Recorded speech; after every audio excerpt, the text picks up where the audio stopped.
মুখে যখন রুচি থাকে না তখন মাছ মাংস ডিম কিছুই খেতে ভালো লাগে না। তখন যদি একটু ভিন্ন স্বাদের এইরকম ভর্তা হয় তাহলে দেখবেন নিমিষেই এক প্লেট খালি হয়ে যাবে। হ্যালো এভরিওয়ান, আসসালামু আলাইকুম। আই হোপ সকলে অনেক বেশি ভালো আছেন। আলহামদুলিল্লাহ আমি অনেক বেশি ভালো। চলে আসলাম নতুন একটা ব্লগ ভিডিও নিয়ে। আজকে এই ভিডিওতে শেয়ার করব আমার অনেক বেশি পছন্দের বেগুন ভর্তা। বেগুন আপনি যেভাবেই ভর্তা করুন না কেন খেতে কিন্তু অনেক বেশি ভালো লাগে। তো আমার মতো কে কে আছেন বেগুন ভর্তা অনেক বেশি পছন্দ করেন অবশ্যই কমেন্টে জানাবেন। বেগুন ভর্তা করার জন্য প্রথমেই আমি বেগুন কেটে নিয়েছি মোটা মোটা করে, তারপর ভালোভাবে পরিষ্কার করে এক সাইডে রেখে দিয়েছি। এখানে আমি একটা ফ্রাই প্যান নিয়েছি, সামান্য একটু সর্ষে তেল দিয়েছি। তেলটা যখন একটু গরম হয়ে আসবে তখন আমি বেগুনগুলো দিয়ে দিলাম। দিয়ে এখানে আমি ঢাকনা দিয়ে ঢেকে দিব।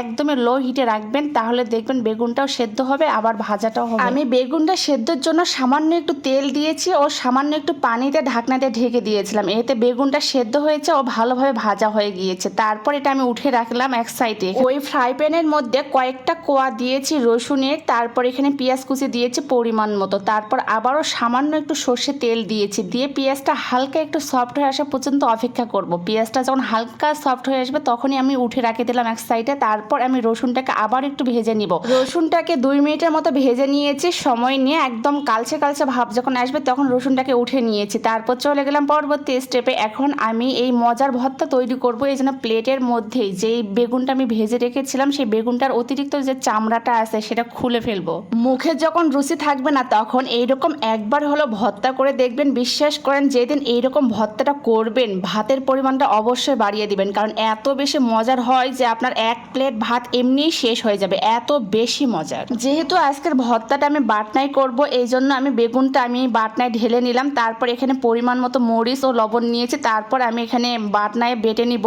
আর আপনারা অবশ্যই ঝালের পরিমাণটা আপনাদের টেস্ট অনুযায়ী অ্যাড করে দিবেন। যে যেরকম ঝাল লবণ খেতে পছন্দ করেন আমি আমার পছন্দ মতো অ্যাড করে দিয়েছি। ভর্তায় যদি লবণ কখনো কম হয় তাহলে এখানে আমি একটা টেকনিক ফলো করি, আপনারা অবশ্যই এই টেকনিকটা ফলো করবেন, তাহলে দেখবেন ভর্তা খেতে বেশি ভালো লাগবে। যখন লবণ কম হবে সামান্য একটু লবণ দিবেন, তার সঙ্গে সর্ষের তেল একটু অ্যাড করে দিবেন, তাহলে ওই ভর্তাটা খেতে বেশি ভালো লাগে। এই সিক্রেট বুদ্ধিটা অবশ্যই ট্রাই করে দেখবেন। আমার ফুল ভিডিওটি কে কোন জেলা থেকে দেখতেছেন অবশ্যই কমেন্টে জানাবেন, যাতে আমি নেক্সট ভিডিওতে আপনাদেরকে ধন্যবাদ জানাতে পারি। আমার ভিডিওটি যদি ফেসবুক থেকে দেখে থাকেন তাহলে অবশ্যই আমার পেজের পাশেই থাকবেন, আর যদি ইউটিউব থেকে দেখে থাকেন তাহলে অবশ্যই সাবস্ক্রাইব করে আমাকে বেশি বেশি করে ভালোবাসা দিবেন। আপনাদের এক একটা কমেন্ট শেয়ার আমাদেরকে অনেক বেশি উৎসাহ প্রদান করে আরেকটা ভিডিও সুন্দর করে বানানোর জন্য। তো অবশ্যই আমার ভিডিওটা কেমন লেগেছে কমেন্টে জানাবেন। আজকের ভর্তাটা আরো বেশি লোভনীয় করার জন্য আমি 2 রকমের পেঁয়াজ অ্যাড করে দিয়েছি, ভেজে রাখা পেঁয়াজও অ্যাড করে দিয়েছি, কাঁচা পেঁয়াজও অ্যাড করে দিয়েছি। তো আপনারা যারা কাঁচা পেঁয়াজ খেতে পছন্দ করেন না তারা চাইলে শুধুমাত্র ভাজা পেঁয়াজ দিয়েও করতে পারেন। এটা যেভাবে করেন না কেন ভাই এই ভর্তাটা এত বেশি মজার হয় যে অবশ্যই বাসায় একবার হলেও ট্রাই করে দেখবেন, আপনি এই ভর্তার ফ্যান হয়ে যাবেন। আজকের মতো সবাই ভালো থাকবেন, সুস্থ থাকবেন, আমার জন্য বেশি বেশি করে দোয়া করবেন। আল্লাহ হাফেজ আর থ্যাঙ্কস ফর ওয়াচিং। আসসালামু আলাইকুম।